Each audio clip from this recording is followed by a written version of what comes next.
अपनी साइट पर अपना काम कर रहा था, तभी दो दबंग उसे अपने गोदाम में ये कहकर ले जाते हैं कि उसे वहां काम करने के बाद ज्यादा पैसे देंगे।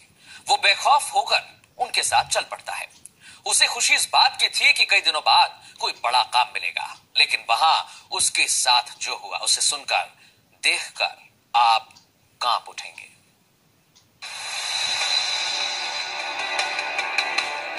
अस्पताल में बेड पर पड़े इस युवक को देखकर आप अंदाजा लगा सकते हैं कि इसे कितनी बुरी तरह से पीटा गया है।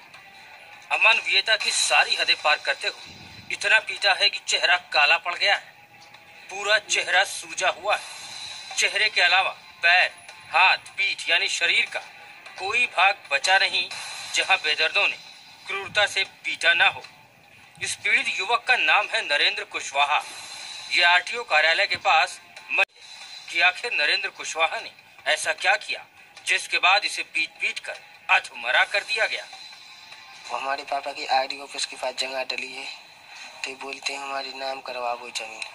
इन लोगों ने 50,000 रुपये भी मांगे हमसे। हमने बोला साहब हमारे पास पैसे नहीं है, हमारे पापा के पास है। बोलते पापा ने बोला नहीं तो तेरे को जान से मार देंगे। तो सुना आपने, सारा खेल जमीन के टुकड़े के लिए रचा गया। आरटीओ कार्यालय के पास एक बेशकीमती जमीन का टुकड़ा है। इस जमीन पर जबरन कब्जा करने की नीयत से दबंग अमित जैन, पंकज जैन अपने कुछ साथियों के साथ पीड़ित नरेंद्र कुशवाहा के पास आए और मजदूरी का काम कराने के नाम पर उसे अपने साथ लेकर गोदाम में पहुंचे, जहां सभी मिलकर नरेंद्र कुशवाहा के साथ बेरहमी से मारपीट शुरू कर दी। तो ये भाई साहब आए तो बोल रहे कि हमारी शर्टें लगनी है, थोड़ी 5 मिनट के पास हमारे साथ चलो। तो हमारे ठेकेदार ने कही सुन ले जाओ, 5 मिनट में इधर ही छोड़ जाना हमारी साइड पर। तो फिर ये लेके गए थे, फिर हमको उधर इन लोगों ने बांधा, मारपीट की, लाठीचार्ज की बहुत। दबंगों ने क्रूरता की हद पार करते हुए नरेंद्र के सारे कपड़े तक उतार लिए और उसे रस्सियों से एक तख्त से बांधकर बेल्ट और डंडों से घंटों तक पीटा। नरेंद्र दबंगों के आगे रहम की भीख मांगता रहा, लेकिन निर्दयी दबंगों का दिल नहीं पसीजा। पीड़ित को दबंग तब तक मारते रहे जब तक कि नरेंद्र घटनास्थल पर बेहोश नहीं हो गया। तख्त पे बांधा था, पूरे कपड़े उतारे हमारे, बहुत मारपीट की। जब बेल्ट से मारा, लट्ठों से भी मारा, और छोटी छोटी पतली सटकियों से भी मारा, बेल्ट से भी मारी। इतना ही नहीं, दबंगों की क्रूरता पीड़ित नरेंद्र पर यही खत्म नहीं हुई।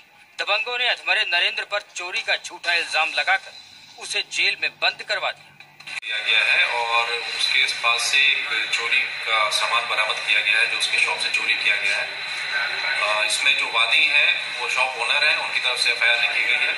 अगर इसमें जो पक्ष पकड़ के आया है उसको कोई बात कहनी है या उसके परिजन कुछ हमें शिकायत करते हैं तो उनकी भी एफआईआर हम लोग लिखेंगे और दोनों को इन्वेस्टिगेट करेंगे। जो फैक्ट्स होगा, जो सच्चाई होगी, उसके आधार पर हम लोग कार्रवाई करेंगे। पुलिस पहली नजर में नरेंद्र पर चोरी के इल्जाम और पीड़ित का बयान दोनों पहलुओं को ध्यान में रखकर जांच करने की बात कर रही है। अब देखना ये है कि पुलिस कब और कितनी जल्दी नतीजे पर पहुंच पाती है।